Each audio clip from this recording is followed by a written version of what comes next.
Hello বন্ধুরা, আজ আমি আপনাদের সঙ্গে লঙ্কার চপ শেয়ার করব।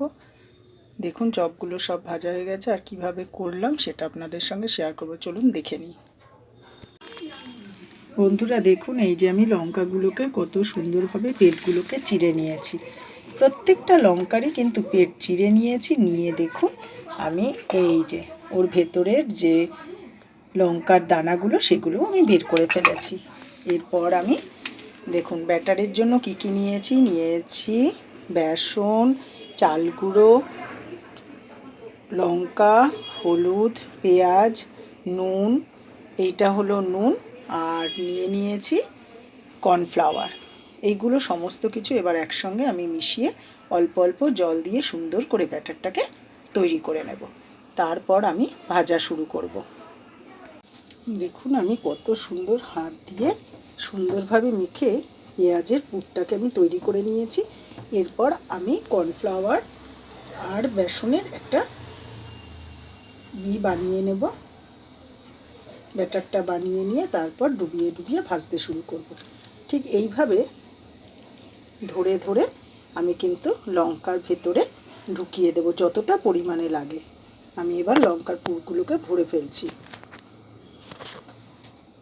দেখুন লঙ্কার ভেতরে আমি পুরগুলোকে সব ভরে নিয়েছি। আর এইদিকে দেখুন যে ব্যাটারটার কথা বলেছিলাম সেই ব্যাটারটাও আমি তৈরি করে নিয়েছি।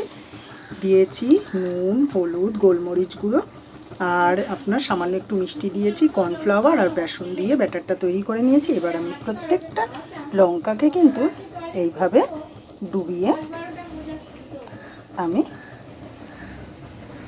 এইদিকে দেখুন তেলটাও কিন্তু আমি বসিয়ে দিয়েছি। আর এইদিকে আমি লঙ্কাটাকে সুন্দরভাবে ডুবিয়ে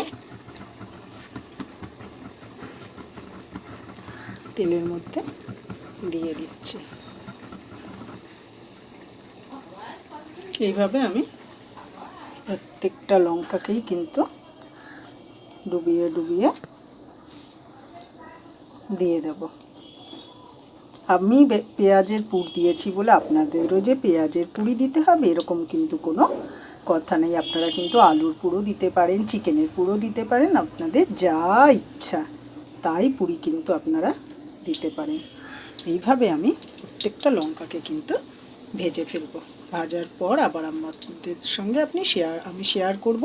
আমি লঙ্কাটা একটু এক পিঠ ভাজা হলে আরেক পিঠ উল্টে দেব। দেখুন আমি এক পিঠ উল্টে দিয়েছি। এইভাবে আমি সমস্ত লঙ্কাগুলোকে ব্যাটারে ডুবিয়ে ভেজে ফেলবো। দেখুন আমার লঙ্কার চপগুলো সব ভাজা হয়ে গেছে। যদি ভালো লেগে থাকে তাহলে অতি অবশ্যই লাইক, কমেন্ট, শেয়ার করবেন। আর যদি ইউটিউব চ্যানেলটা ফলো করেন তাহলে অতি অবশ্যই সাবস্ক্রাইব করে দেবেন।